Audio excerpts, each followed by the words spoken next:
for the best interest of our people. I wish you all success, peace, and security. May God's blessings be with you all.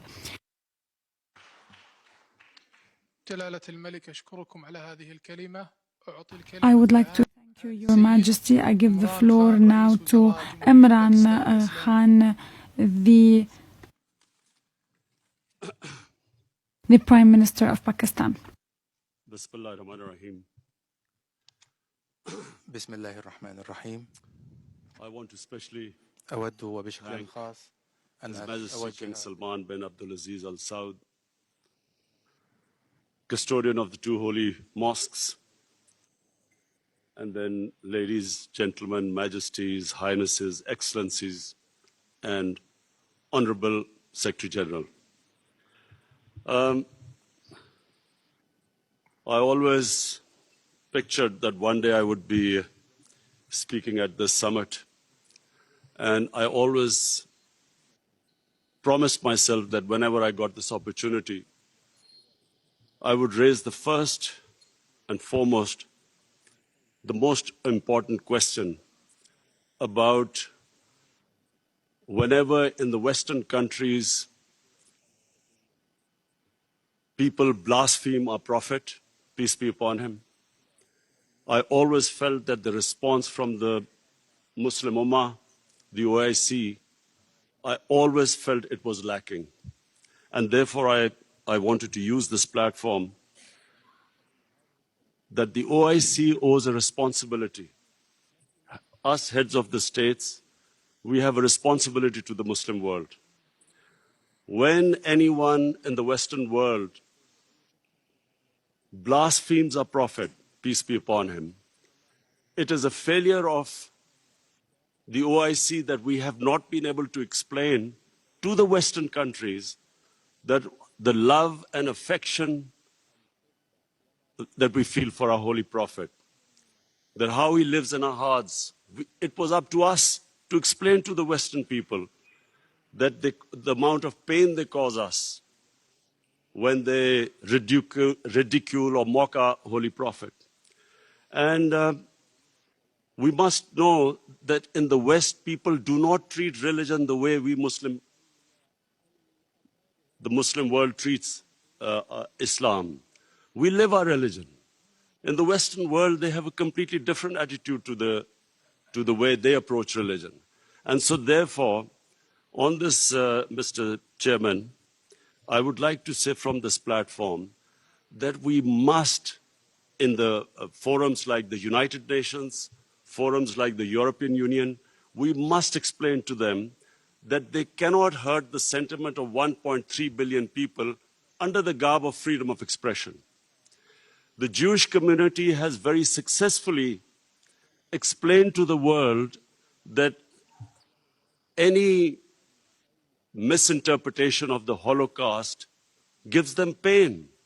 And so the Western world views Holocaust with a lot of sensitivity.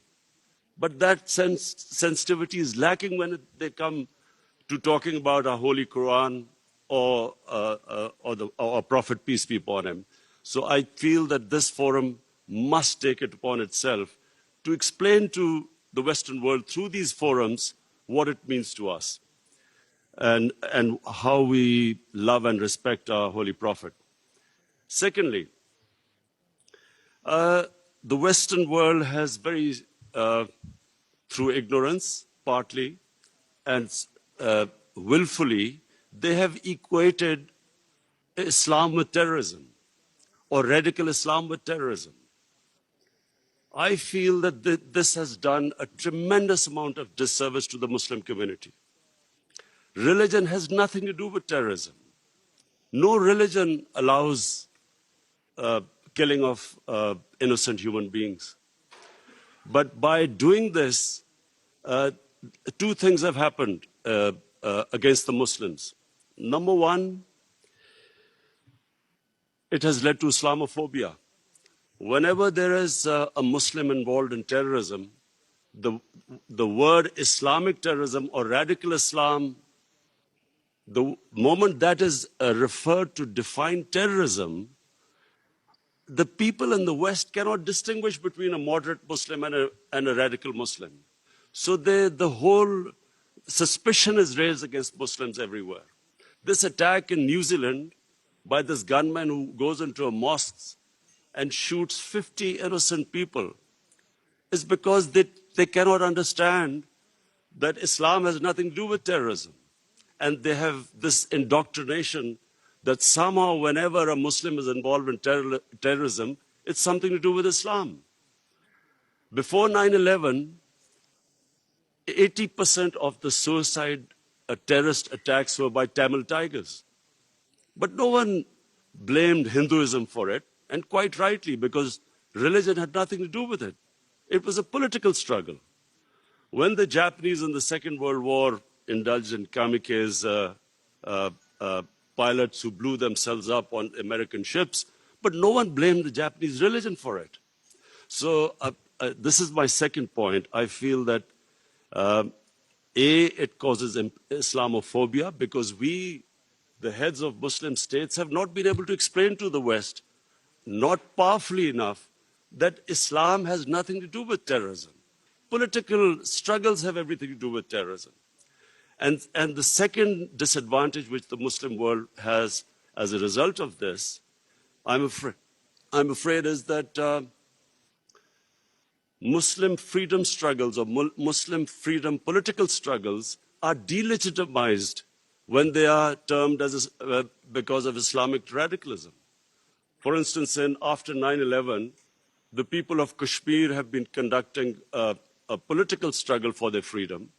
But after 9/11, it was oppressed, calling it Islamic radicalism and Islamic terrorism. Similarly, the Palestinians. After 9/11, the Palestinians were oppressed, using, the Israeli government used the word Islamic terrorism. So this is my second point. I feel that from this forum, we must take a stand. We must de-link terrorism with Islam.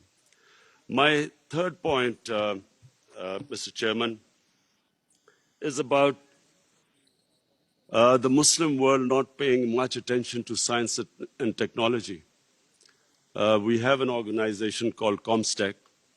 I feel that we are on the verge of another industrial revolution with artificial intelligence and blockchain, new technologies coming in. We must not be left behind again. And I feel that we as a Muslim world must spend more of our resources in strengthening ourselves in this field. We must pay more attention to education, to quality education, to universities. Despite having all the resources, I'm afraid we lag behind. And I think from the OIC platform, it would be a good opportunity for us to concentrate on spending more on science and technology. Finally, Mr. Chairman, I would like to say that this is 50 years of OIC, and we all must again reiterate that how this organization came was because of the Palestinians being deprived of their homes, their rights, their human rights, their democratic rights. And so we reiterate again that there is no solution but a two-state solution in Palestine. East Jerusalem must become the capital of for the Palestinian people. And the Golan Heights must be returned as the 1967 borders, which all the international conventions, the United Nations resolutions say so. Similarly, I feel that in Kashmir, the people of Kashmir, again, have not been given their right to self-determination, as was guaranteed by the world community in 1948 through a UN resolution. The people of Kashmir recently have suffered a lot of oppression, and I do feel that us as a body, the OIC, must stand with the oppression that is going on in the Muslim world.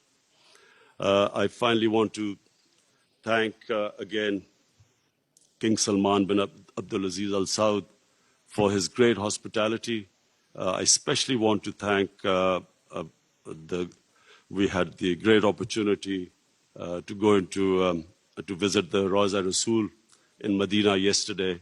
And from me and my delegation, we want to say that it gave us the greatest happiness and pleasure to be able to visit the mosque. Thank you very much.